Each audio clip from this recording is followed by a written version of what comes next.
नमस्कार दोस्तों, मैं दीपक बोस पत्रकार खास मीडिया और वंदे भारत न्यूज़ चैनल से। कुछ दिनों में एक वीडियो वायरल हो रही है, तो उस वीडियो का मतलब महत्व जानने के लिए हम इस सिस्टर के पास आए हैं।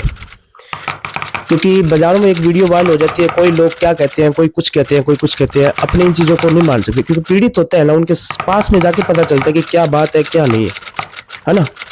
तो पहले सबसे पहले इनका नाम जानेंगे। सिस्टर, आपका नाम क्या है? भैया मेरा नाम है मंजू सोनी, मैं महिला कांग्रेस की ब्लॉक अध्यक्ष हूँ। अच्छा, तो कुछ दिनों में आपकी एक वीडियो वायरल हो रही है, ये तो इस मुद्दे की क्या मतलब क्या महत्व है, क्या कारण क्या है, क्या सिस्टम हुआ था ये? भैया मेरी छोटी बहन जिम से आ रही थी और गांधी स्टेडियम के पास ये लड़कों ने बिना इंडिकेटर दिए गाड़ी घुमा दी। स्कूटी पीछे थी और स्कूटी पीछे होने के कारण जब इन्होंने अचानक गाड़ी घुमाई, उसकी वजह से स्कूटी इनबैलेंस होके नीचे गिर गई।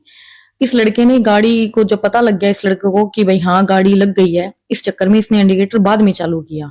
मेरी बहन के साथ इसकी कहासुनी हुई, बहसबाजी हुई। मेरी बहन ने इसकी गाड़ी का नंबर नोट करने के लिए वीडियो बनाने लगी, तो ये सामने उछल के आ गया कि जो उखाड़ सकती है मेरा उखाड़ ले, मेरी खुद की वीडियो बना ले। इसकी वीडियो बना के घर मेरी बहन आई और आके अपनी पूरी आप बीती मुझे बताई।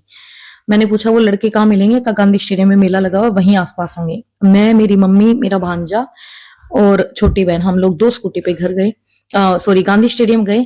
वहां जाके देखा वहां लोग ये मिले नहीं।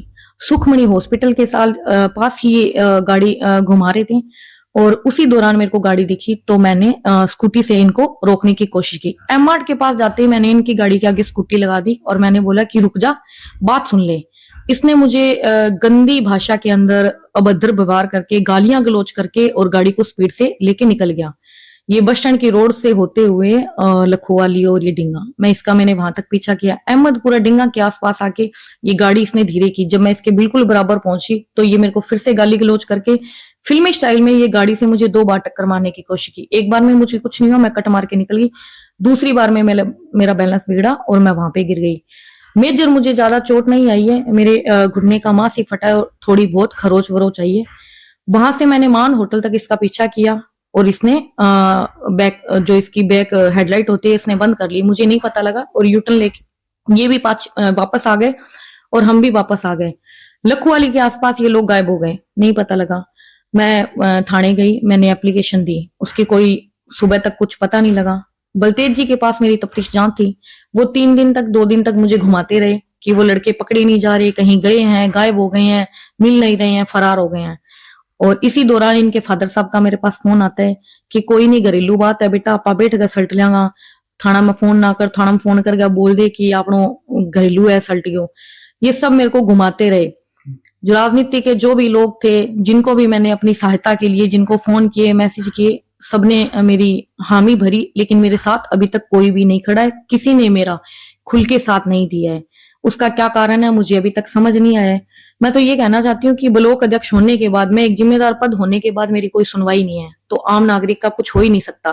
क्योंकि लोग मेरे पे ही भरोसा नहीं करेंगे कि जब मंजू सोनी के साथ ये हो सकता है, वो एक ओहदे पे उसके साथ ऐसा हो सकता है, तो कभी भी किसी के साथ तो नॉर्मल है। इस दौरान 3 दिन घुमाने के बाद संडे की शाम को बलतेज जी ने हमें बुलाया और वहां पे कहा सुनी हुई। ये लड़के एकदम आवेश में आ गए और वो बहुत बदतमीजी वहीं थाने में करने लगे और थाने में ही गाड़ी से कुचलने की धमकी हमें थाने के अंदर ही देने लगे कि हम गाड़ी से कुचल देंगे, और उस दिन भी कुचल देते।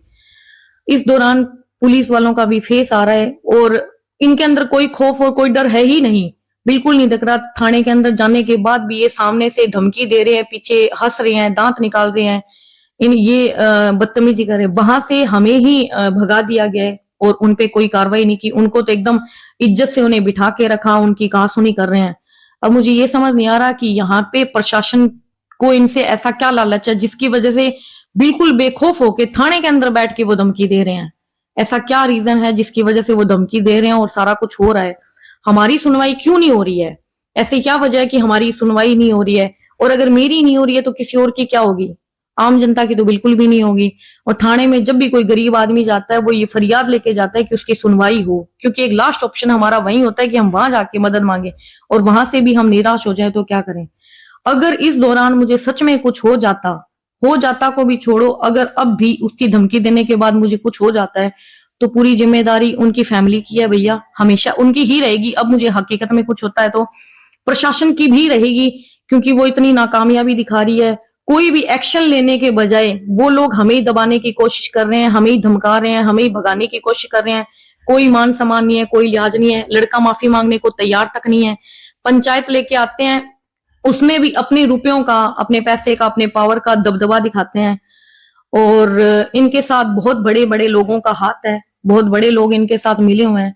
मेरी सुनवाई हो नहीं रही है। मैं यही चाहती हूँ कि जो अफवाहें फैल रही है, अब कुछ लोग मेरे खिलाफ अफवाहें फैल रहे हैं, कोई बड़ी बात नहीं है, सबके खिलाफ फैलती है तो मेरे खिलाफ भी फैल रही है, मुझे उससे कोई फर्क नहीं पड़ रहा। लेकिन सच्चाई यही है कि उन लोगों ने गलती की है तो उन्हें माफी तो मांगनी पड़ेगी। मैं इस चीज के लिए चुप रहने वाली नहीं हूँ, माफी उनको मांगनी पड़ेगी। और मैं ये चाहती हूँ कि आप लोग मुझे माफी दिलवाएं। अगर माफी मांगते हैं तो ठीक है, वरना मैं इसके लिए मैं और अपने हाथ पैर मुझे जितने मारने पड़े मैं मारूंगी, लेकिन उनको माफी मांगनी ही पड़ेगी।